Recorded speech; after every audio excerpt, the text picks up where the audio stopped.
जय भीम मित्रांनो, आज आपण भारतीय घटना निर्मिती कशी झाली हे थोडक्यात जाणून घेणार आहोत. तर भारतामध्ये सर्वप्रथम मानवेंद्र रॉय यांनी भारतासाठी एक स्वतंत्र राज्यघटना असावी हा विचार मांडला होता. हा विचार काँग्रेस सरकारने उचलून धरला आणि त्यानंतर ब्रिटिश सरकारने 1940मध्ये याची दखल घेतली आणि याच उद्देशातून ब्रिटिश सरकारने भारतामध्ये 3 मंत्र्यांचे एक शिष्टमंडळ पाठवलं. त्यामध्ये Pethick Lawrence, sir Stafford Cripps आणि ए.बी. अलेक्झांडर हे 3 मंत्री होते. त्या शिष्टमंडळास कॅबिनेट मिशन असे म्हटले गेले. हे मिशन भारतामध्ये 24 मार्च 1900 या कॅबिनेट मिशनद्वारे जुलै ते ऑगस्ट 1946 या काळात भारतीय संविधान सभेसाठी निवडणुका झाल्या आणि 2 सप्टेंबर 1946 रोजी यातून अंतरिम सरकार म्हणजे त्रिमंत्री सरकारची स्थापना झाली. सर्व प्रांतातील मिळून 279 सदस्य निवडून आले. त्यात काँग्रेसला बहुमत मिळालं. म्हणून भारतातलं पहिले काँग्रेस आणि नेहरू मंत्रिमंडळ स्थापन झालं. 6 डिसेंबर 1946 रोजी भारतीय संविधान परिषदेची स्थापना झाली. तिला संविधान सभा, घटना समिती आणि भारताची पहिली संसद म्हणून पण ओळखलं गेलं. या संसदद्वारे 9 डिसेंबर 1946 रोजी घटना समितीची पहिली बैठक झाली. ही बैठक जवळजवळ 23 डिसेंबरपर्यंत चालली आणि दिल्ली येथील कौन्सिल चेंबर पुस्तकालय या ठिकाणी ही बैठक झाली. त्यामध्ये 11 डिसेंबर 1946 रोजी डॉक्टर राजेंद्र प्रसाद यांना संविधान परिषदेवर अध्यक्षपदी नेमणूक झाली. त्याआधी अस्थायी अध्यक्ष सच्चिदानंद सिन्हा हे होते. त्यानंतर उपाध्यक्ष हरेंद्र कुमार मुखर्जी आणि घटनात्मक सल्लागार म्हणून सर बी.एन. राव यांची नेमणूक झाली. तर त्यानंतर 13 डिसेंबर 1946 या दिवशी नेहरूंनी उद्दिष्टांचा ठराव मांडला. तर नेहरूंनी मांडलेल्या या ठराव यावर विचारविनिमय चर्चा होऊन 22 जानेवारी 1947ला हा ठराव मंजूर केला. याला मंजुरी भेटली. त्यानंतर 24 जानेवारी 1947 रोजी संविधान सभेने भारताचे राष्ट्रगीत म्हणजे जनगण मन आणि राष्ट्रगान वंदे मातरम स्वीकृत केलं. त्यानंतर काँग्रेस आणि मुस्लिम लीग यातील मतभेदामुळे घटना समितीचे कामकाज काही दिवस खोळंबले होते. कारण मुस्लिम लीग ही स्वतंत्र मुस्लिम राष्ट्राची मागणी करत होते आणि काँग्रेस त्याला विरोध करत होते. त्यांना एक संयुक्त भारत पाहिजे होता. पण हा वाद विकोपाला गेल्यानंतर 3 जून 1947 रोजी काँग्रेस नेत्यांनी भारत-पाकिस्तान फाळणी मान्य केली. त्याला ब्रिटिश सरकारने मंजुरी दिली आणि 15 जुलै रोजी हिंदी भारत स्वातंत्र्याचा ठराव संमत झाला आणि फाळणीचा पण ठराव संमत झाला. त्यानंतर भारत-पाकिस्तान फाळणीचा निर्णय झाल्यानंतर बरेच प्रांत विभागले गेले आणि संविधान सभेतील काही जागा खाली झाल्या. त्यावर परत जुलै 1947 मध्ये पुन्हा निवडणुका झाल्या. सर्वप्रथम 389 सदस्य होते, पण फाळणीनंतर 299 सदस्यांची संसद बनली संविधान परिषदेची. 3 ऑगस्ट 1947 रोजी नव्याने नेहरू मंत्रिमंडळ जारी झालं. पंडित जवाहरलाल नेहरू स्वतंत्र भारताचे पहिले पंतप्रधान बनले आणि काँग्रेस पक्षाच्या नेतृत्वाखाली पुन्हा संविधान परिषदेचे कामकाज झाले. त्या अगोदर 22 जुलै 1947 रोजी संविधान सभेत भारताचा राष्ट्रीय ध्वज तिरंगा हा स्वीकृत केला गेला आणि तो सर्वप्रथम 15 ऑगस्ट म्हणजे भारताच्या स्वातंत्र्य दिवशी फडकवला गेला आणि 15 ऑगस्ट या दिवशी भारत स्वतंत्र हिंदू राष्ट्र बनला. फाळणीनंतर संविधान परिषदेच्या सदस्यांची संख्या 389 होती, पण फाळणीनंतर ती 299 झाली आणि वेगवेगळ्या समित्यांची स्थापना झाली. त्यामध्ये मसुदा समिती.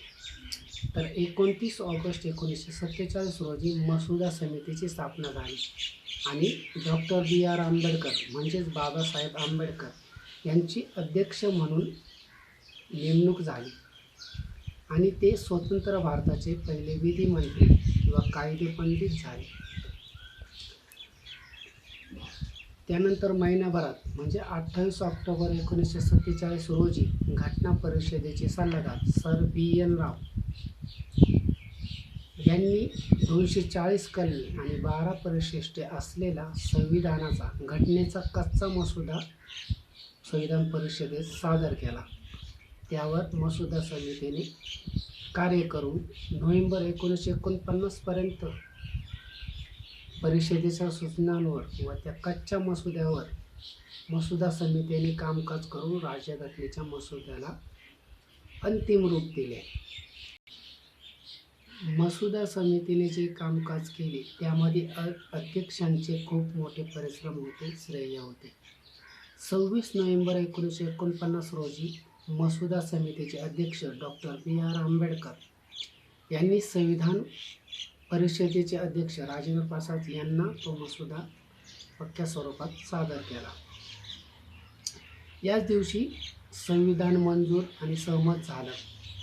त्यात 395 कलमे, 22 भाग आणि 8 अनुसूच्या असे हे संविधान सध्या उपलब्ध आहे.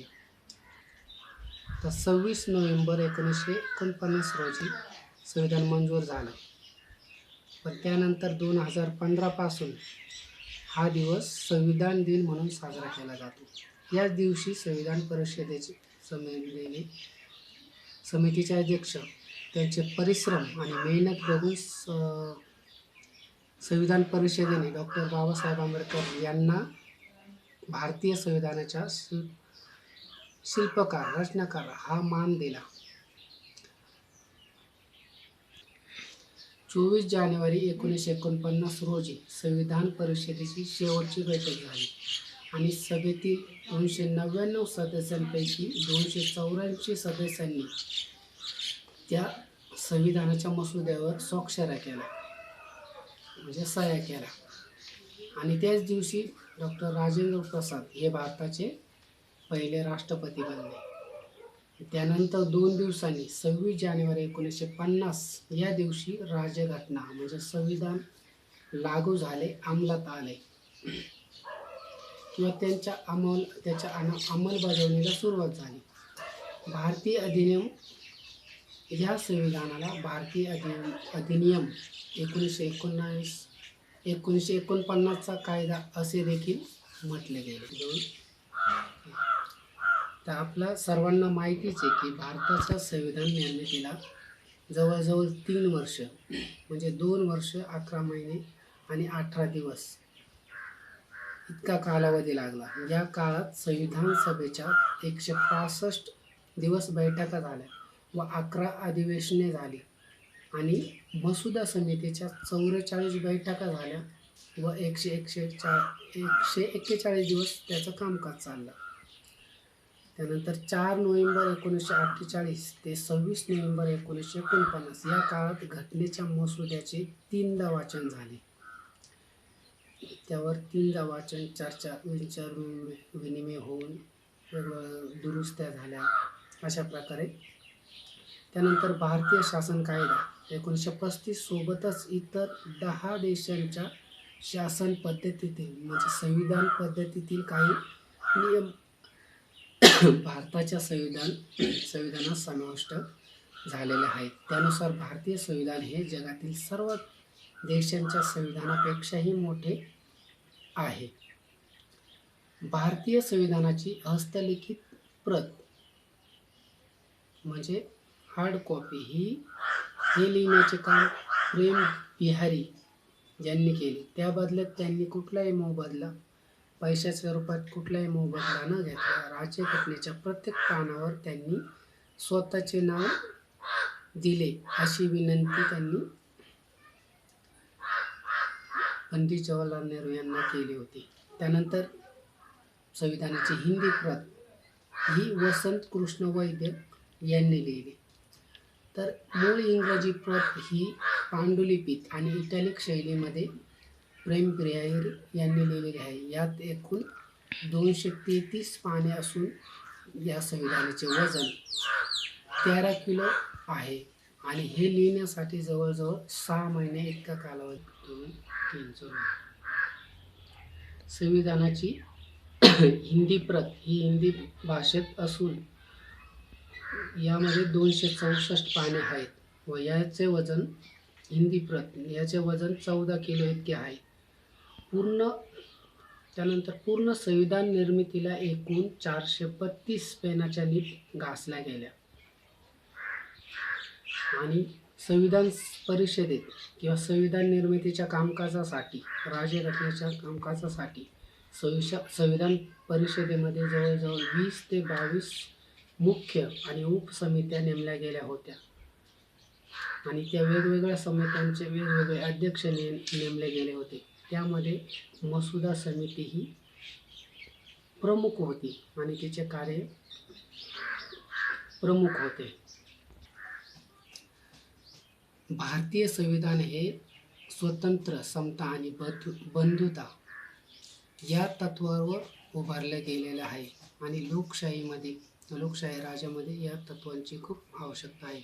या संविधानाने सर्वसामान्य जनतेला न्याय देण्याचं आश्वासन दिलेलं आहे आणि त्याचबरोबर काही हक्क आणि कर्तव्य हे सुद्धा सर्वसामान्य जनतेला दिलेले आहे आणि त्याचप्रमाणे मतदानाचा हा मुख्य अधिकारही दिलेला आहे. या मतदानाच्या अधिकारामुळे आपल्याला सरकारात सामील होण्याची संधी मिळाली आहे. आपली जबाबदारी मिळाली आहे आणि त्याचबरोबर घटनेचा महत्त्वाचा एक मुद्दा म्हणजे संविधानात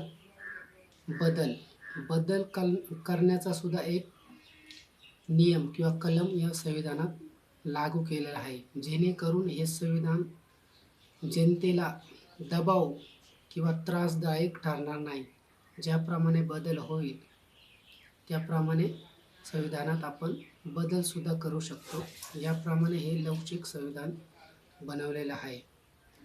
तर या लोकशाही टिकवण्यासाठी आपण संविधानाचा हा आदर केला पाहिजे आणि याला शाबूत ठेवलं पाहिजे. जय भीम.